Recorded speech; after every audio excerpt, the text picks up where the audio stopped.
If you concentrate solely on your career, you can get a long way in your career.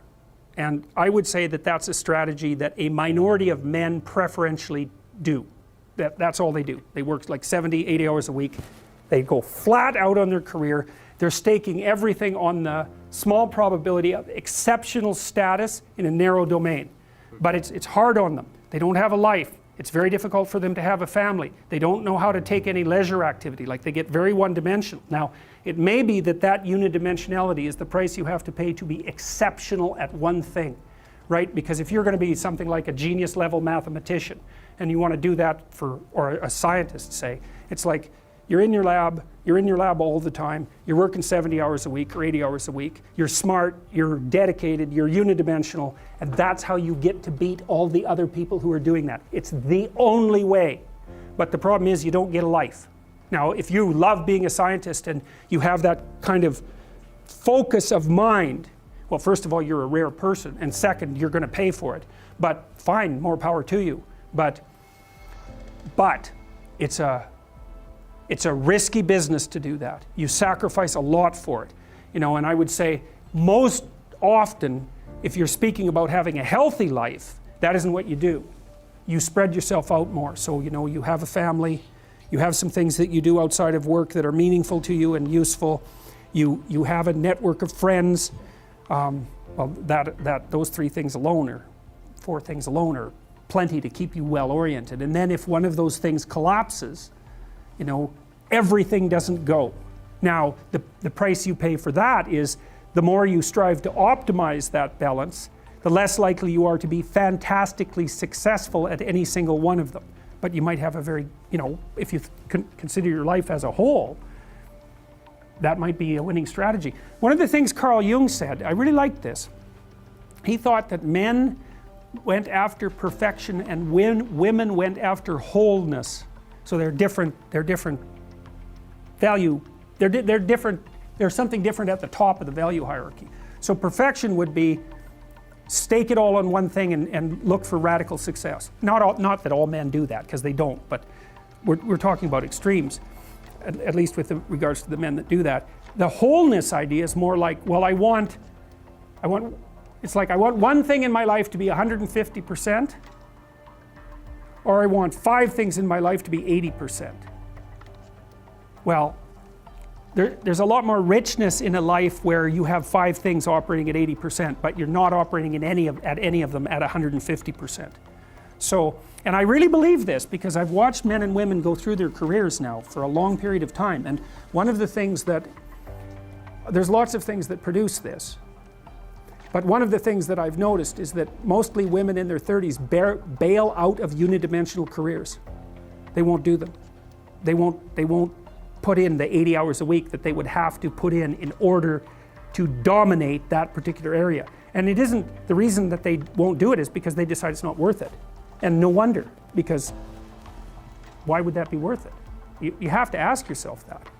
It's like, well, you want to be an outstanding scientist. It's like, okay, really, that's what you want, because that means that's what you do.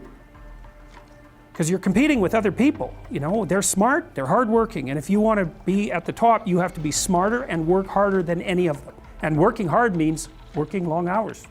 I mean, it also means working diligently, but in the final analysis, it's also an additive issue. If I'm smart and hardworking and I can crank out for 70 hours a week, and you do it for 30, it's like, in 2 years, I'm so far ahead of you, you will never ever catch up. So, anyways. And I think maybe part of the reason too that women are oriented that way more than men, I think there's 2 reasons. One is socioeconomic status does not make women more attractive on the mating market, but it does make men more attractive. And the second is women's time frame is compressed, right? Because guys can always say, well, I'll have kids later, and they can say that till they're like 80. Whereas women, it's like, no way, man, you got to get it together by the time you're, let's say 40, but really probably by 35, but definitely by 40, because otherwise it ain't happening. And that's bloody dreadful. Like, the most unhappy people you ever see, no. No. One of the common routes to extreme unhappiness is to want children and not have them. I wouldn't recommend that. You know, you see couples who are in their 30s. 1 couple in 3 over the age of 30 has fertility problems. That's defined as inability to conceive after 1 year of trying. 1 in 3. So it's worth thinking about, because people are very, very unhappy if they want to have kids and then they can't. Man, you're in the medical mill for 10 years if that's what happens to you. So imagine there's an orchestra. Okay, now you think about what the orchestra is doing, right? These people are hyper specialized, they're incredibly skilled. They all have their individual talent. They're all pushing the limit when they're really playing well, right? They're pushing the limits of their capability. And then they're organized into groups, strings, horns, etc. So there's the individual, but then there's the group, and then there's the aggregation of the group. And then there's the conductor, who's the king, right? And he's making sure that all of the skillful players play their part harmoniously. And then they're laying out pattern upon pattern upon pattern upon pattern, and they're modeling the structure of reality, because that's what reality is. It's pattern upon pattern upon pattern, all harmoniously when it's working nicely. It's the music of the spheres. It's all harmony from the lowest subatomic level all the way up to the top, and that's what music is modeling. And then there's society. That's all the dancers, and they're all weaving in and out of each other's territory smoothly and without conflict, because they're paying attention. And so that's society dancing to the tune that the king is conducting for the orchestra of being, right? And then there's the dyad, the two people, and they're paying attention to each other and matching their bodies to one another and delighting in the stacked harmony. Well, that's perfect, and people find that extremely enjoyable. It's because they're acting out the proper mode of being. They're dramatizing it, and people find that invigorating and refreshing, and and beautiful, all of those things at the same time. And so that's a dramatized example of how you should live your life. And I mean should, I don't mean you should live your life this way. It's not that. It's that if you want to make things better, not worse, then that's the pathway. That's what I mean by should. It's not follow the rules, God damn it. I mean, there's some of that, because without the rules, you can't coexist and you can't become disciplined. But it isn't follow the rules. It's not an accident that the axiomatic Western individual is someone who was unfairly nailed to a cross and tortured. It's like, yes, right, exactly. So what do you do about that? Well, I thought about that for a long time too. It's like, well, you don't get together in a damn mob, because all that does is allow you to be as horrible as you could possibly imagine and suffer from none of the consequences. That's a bad idea. So how about we don't do that?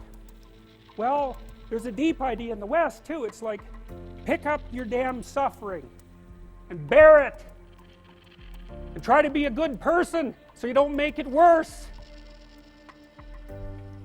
Well, that's a truth. You know, I read a lot about the terrible things that people have done to each other. You just cannot even imagine it. It's so awful. So you don't want to be someone like that. Now, do you have a reason to be? Yes. You have lots of reasons to be. God, there's reasons to be resentful about your existence. Everyone you know is going to die. You know, you too. And there's going to be a fair bit of pain along the way, and lots of it's going to be unfair. It's like, yeah, no wonder you're resentful. It's like, act it out and see what happens. You make everything you're complaining about infinitely worse. There's this idea that hell is a bottomless pit, and that's because no matter how bad it is, some stupid son of a bitch like you could figure out a way to make it a lot worse. So you think, well, what do you do about that? Well, you accept it. That's what life is like. It's suffering. That's what the religious people have always said. Life is suffering. Yes. Well, who wants to admit that? Well, just think about it. Well, so what do you do in the face of that suffering? Try to reduce it. Start with yourself. What good are you? Get yourself together, for Christ's sake, so that when your father dies, you're not whining away in a corner, and you can help plan the funeral, and you can stand up solidly so that people can rely on you. That's better. Don't be a damn victim. Of course you're a victim. Jesus, obviously. Put yourself together. And then maybe if you put yourself together, you know how to do that. You know what's wrong with you, if you'll admit it. You know there's a few things you could like polish up a little bit. that you might even be able to manage in your insufficient present condition. And so you might shine yourself up a little bit, and then your eyes will be a little more open, then you can shine yourself up a little bit more, and then maybe you could bring your family together instead of having them be the hateful, spiteful, neurotic, infighting batch that you're like doomed to spend Christmas with.